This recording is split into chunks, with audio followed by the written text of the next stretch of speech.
Charmaine, welcome to New Zealand. Thanks, William. How long have you been in the country so far? Only about 6 days so far. And in that time you've been... Spent the first 2 days in Queenstown and enjoyed some hang gliding off the cliffs, which was very exciting. Bit of an adrenaline rush. I went horse riding in Glenorchy and had the Ferg Burger, which I believe is a Queenstown institution, and really just enjoyed the scenery there. Okay, but the trip's not finished? Definitely not, no. I spent the last couple of days in Invercargill at the Rose selection and 2 more free days before I head home, so we're going to go to Milford and Doubtful Sounds, and then on the way home stop by Dunedin to see the penguins and then fly off. So all the time in the deep south, none in the north? There just isn't enough time, but I hear the north is absolutely beautiful, and even if actually we were looking at the Lonely Planet guidebook, and of the top 10 things in New Zealand, I think like 6 or 7 are in the north, so it's definitely somewhere I'd love to revisit in the future.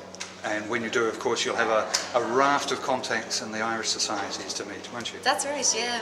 Over the last couple of days I've made some great people, and who I know, I'm pretty sure we'll be friends going into the future, and lovely to know some people dotted around the world at this stage. Indeed. Now, can I take you back to Tralee last year?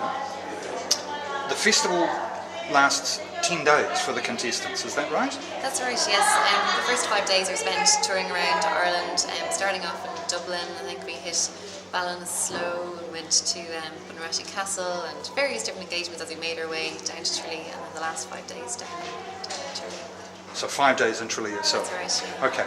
And all the days are busy, you're flat out all the time? Yeah, I think it's more a test in endurance and stamina than anything else.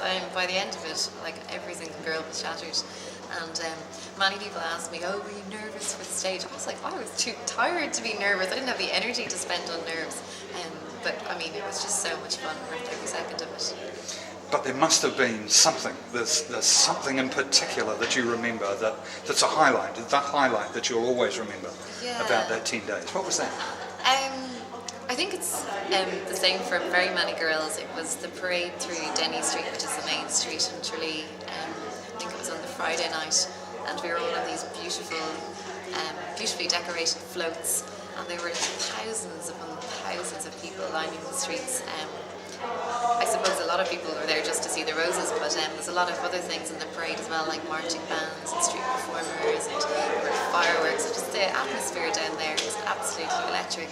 And I think that, from watching the Rose of Tralee on television, you don't get a sense of the magnitude of the festival or the atmosphere down there. And that parade really kind of showed to me what a big event it is in Ireland and what it was all about. And as much as anything, it was just plain good fun. Absolutely. I mean, a lot of people ask you, is it very competitive down there between the girls and that? And I'm like, the thing is, it's not at all. Every girl goes down there with the attitude of, they want to represent their centre very well, but probably most of all, they just want to have good fun for themselves, but also for their family. It's a huge festival for families as well. I actually think families are more fun than the roses, which is saying a lot because we have a lot of fun. Excellent.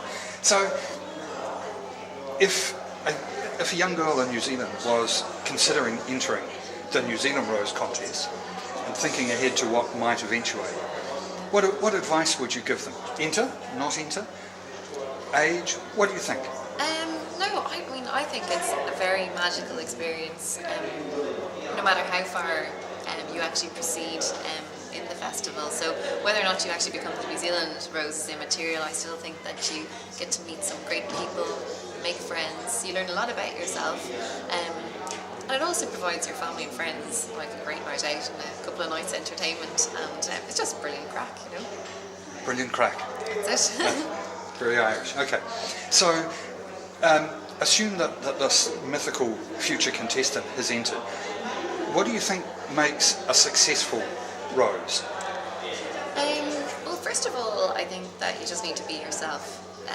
There's no magic formula to kind of proceeding to the next round or anything like that. And I think every Rose that has been chosen as the international Rose anyway is very different. I'm very different to Aoife. Aoife is very different to Lisa.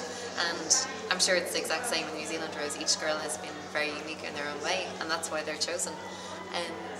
But from my experience over the last, I suppose 10 months at this stage, it's coming to an end, I think that one of the most important things that I found that you need to be is adaptable and flexible. So the variety of engagements I do is huge. It ranges from meeting children with autism in a very small kind of specialised school in Carlow, right up to going to Oris and Lutheran in the Phoenix Park to visit President Macaulay. So it's just such a range of people and a range of situations that you need to be able to deal with.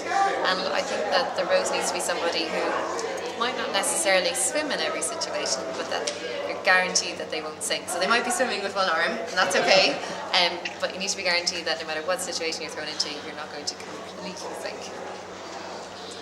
Okay. And you said that you find out a lot about yourself during the course of the contest. Yeah. What do you mean by that? Well, I think it's a time to do a bit of kind of self-inspection, I suppose. Even when you're filling out the application form, the questions really force you into kind of thinking about yourself, what you represent, what you believe in, and it's something that you don't get to do too often. It's kind of therapeutic in a way. I mean, it makes you more self-aware as well. So, but I suppose that's what I mean. Yeah. Excellent. That's been fascinating, Charmaine. Yeah, Thank you for your time. Yeah, delighted to help. Thanks.